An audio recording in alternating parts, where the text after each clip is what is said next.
নমস্কার বন্ধুরা, রাজেন্দ্রানী ব্লগের আরও একটি নতুন পর্বে আমি তৃপ্তি সকলকে স্বাগত জানাই।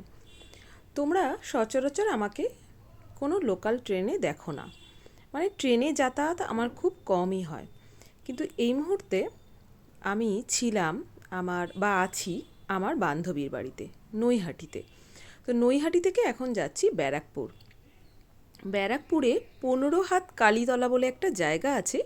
সেখানে চৈত্র মাসের তোমার যে অমাবস্যাটা থাকে, ওই চৈত্র মাসের অমাবস্যায় কালী পুজো হয় এবং তারপরে বেশ 15 দিন মতো মেলাটা চলে ওখানেই। তো সেখানেই আমরা যাচ্ছি। আমরা প্রথমে ট্রেনে করে নৈহাটি থেকে ব্যারাকপুর এসেছি। ব্যারাকপুর থেকে অটো করে জাফরপুর মোড় থেকে আমরা একটা টোটো নিয়ে তারপরে আমরা চলে এসেছি এই যে 15 হাত কালীতলায়।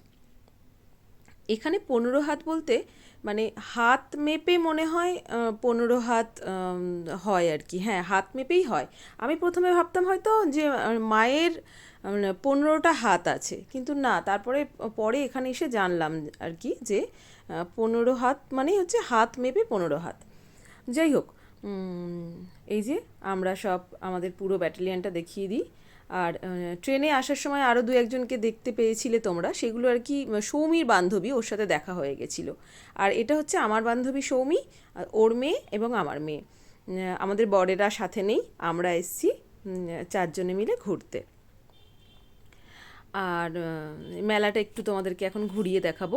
মেয়েদেরকে দুজনে একটু করে টাকা দিয়েছি, বলেছি এই টাকার মধ্যেই তোমাদের সীমাবদ্ধ থাকতে হবে। এই টাকার মধ্যে দুজনের যা খুশি, যেটা মনে হয় সেটাই কিনবে, কিন্তু এই টাকাটুকুর মধ্যেই তোমরা কিনবে। তো ওরা এখন নিজেদের মতো করে বেছে নিচ্ছে যে কী কী কিনবে না কিনবে। এই ব্যাপারে আমরা কিছু বলবো না আর কি, ওদের যেটা মনে হবে ওরা সেটা নেবে। হ্যাঁ, যদি দেখি খুব খারাপ কিছু নিচ্ছে তখন তো একবার আপত্তি করবই, আদারওয়াইজ কিছু বলবো না। আর আমরা বড়রা, আমাদের তো কিছু কেনার থাকে না, বেসিক্যালি ওই একটু ঘোরা, মেলা মানে মিলনের স্থান, তাই একটু সবাই একসাথে মিলিত হতে এসেছি এখানে, এই আর কি। তবে একটু ঘুরিয়ে তোমাদের দেখাই কি কি আছে। এই যে দেখো, এগুলো তো থাকেই, তাও আসি আমরা মেলায়। আমরা জানি এগুলোই থাকে, তবুও বারবার মেলার টানেই আমরা ফিরে আসি। যাই হোক, এই মেলাতে আসার আমার খুব ইচ্ছে ছিল, এবছর এই ইচ্ছেটা পূরণ হলো। আমি এর আগে এখানে কোনো দিনও আসিনি, এই সুযোগটা এবছর হয়ে গেল। এই যে দেখো কি কি আছে। আমাদের মেয়েরা ঘুরেই চলেছে, ওদের কেনাকাটা কিন্তু শেষ হচ্ছে না। তো যাই হোক, এখানে একটা খুব সুন্দর জায়গা আছে একদম পাশেই। আমার একটা সিক্রেট আজকে তোমাদের সাথে বলবো, সেটা হচ্ছে কি যে আমার মাঝে মাঝে মন খারাপ করলে আমি এই জায়গায় চলে আসি। আর তোমাদেরকে দেখাই এখন সেই জায়গাটা, ওদেরকেও নিয়ে যাচ্ছি সেখানে। এই জায়গাটা একটু অন্ধকার বলে সৌমি ভয় পায়, সৌমি আর ওর মেয়ে আবার ভীষণ অল্পতেই ভয় পায়। যাই হোক, চলো, একদম মেলার পাশেই এই জায়গাটা, তোমাদেরকে একটু দেখিয়ে দিই। এই জাস্ট একটুখানি লেফট হ্যান্ডে ঘুরেই খুব সুন্দর একটা জায়গা আছে, একটা পুকুর পাড় আছে, যেটা আমাকে ভীষণভাবে টানে। কেন আমি বলতে পারবো না, কেন এই জায়গাটা আমাকে টানে সেটা আমি জানি না, কিন্তু এখানে আমি আসি। কিছু যেন কিছু ফেলে গেছিলাম অনেক অনেক বছর আগে এই জায়গায়, এরকম যেন আমার মনে হয়। যাই হোক, আমি জানি না কি ফেলে গেছিলাম। তোমাদেরকে জায়গাটা আমি জাস্ট শুধু দেখিয়ে দিই যে কোথায় এসেছি। আর এই দেখো কি মজা শুরু করেছে, একে অপরের মাথায় এরা শিং ওঠানো শুরু করেছে। যাই হোক, এই জায়গাটা না একটা সুন্দর বকুল গাছ আছে, তোমাদেরকে দেখাবো বকুল গাছটা। এই বকুল গাছের নিচে আমি একটু বসে থাকি যখন আমার মনটা খারাপ করে, তখন আমি এত দূর, মানে বাড়ি থেকে অনেকটা ডিস্টেন্স, সেখানে চলে আসি। এই যে সেই বকুল গাছটা, এই বকুল গাছের মধ্যে না এত সুন্দর একটা মা ব্যাপার থাকে, জানো তো, আমি জানি না কেন, মনে হয় যেন মায়ের আঁচলের নিচে বসে আছি, এরকম মনে হয়। যাই হোক, মা কালীকে আরেকবার দেখা।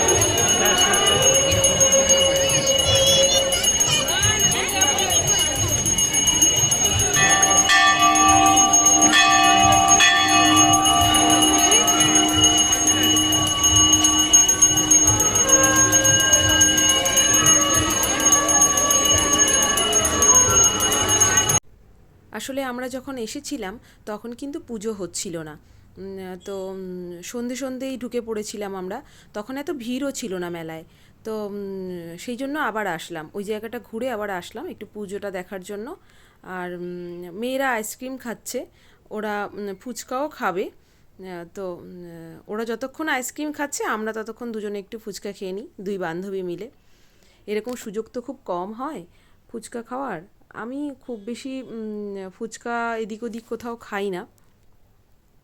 তো আজকে একটু সুযোগ হয়েছে, দুজনে মিলে চলো একটু ফুচকা খাই। এরপরে তো আবার আমাদের আরও একটা জায়গায় যেতে হবে, সেটা হচ্ছে নৈহাটিতে। আমরা যখন ফিরবো নৈহাটি হয়েই ফিরবো, কারণ ওর বাড়িটাই নৈহাটিতে। তো নৈহাটি থেকে একটা টোটো করতে হয় আর কি। তার আগে বলি, এই যে দেখো আমরা কিন্তু বেরিয়ে পড়েছি বাড়ির জন্য, মোটামুটি রওনা দিয়ে দিয়েছি। আর এই যে একটা ছোট ছোট একদম কিউট কিউট বেবি বেবি জিলাপি দেখতে পাচ্ছিলাম, আমার বেশ ভালো লাগছিল দেখে। এত ছোট্ট জিলাপি আমি এর আগে কোনো দিনও দেখিনি, সেই কারণেই আমি ঠিক করেছি মানে একটু খাবো। তো আমরা বেশ খানিকটা কিনে আর সবাই মিলে খেতে খেতে আসছিলাম। আর এই যে বাজারে ঢুকবো এখন। আমি নেবো, দাঁড়া তুই ইয়ে করে দে। বেল হোক, আম হোক, এই যে এরকম তারকেশ্বর যাচ্ছে। আচ্ছা তো আরেকটা জায়গা আছে ফলের দোকান। আসলে কালকে নীলের উপোস, তো আমি এখন সৌমির বাড়িতে রয়েছি এই বছরটা, তাই নীলের উপোসটা আমি সৌমির বাড়িতেই করব। তো সেই কারণেই এই বাজার করা আর কি। চলো আজকের মতো কিন্তু এখানে টাটা করব, কারণ আমরা টোটোতে উঠে গেছি দেখতেই পাচ্ছ। চলো তাহলে এরপরে অন্য ভ্লগে তোমাদের সাথে দেখা হচ্ছে।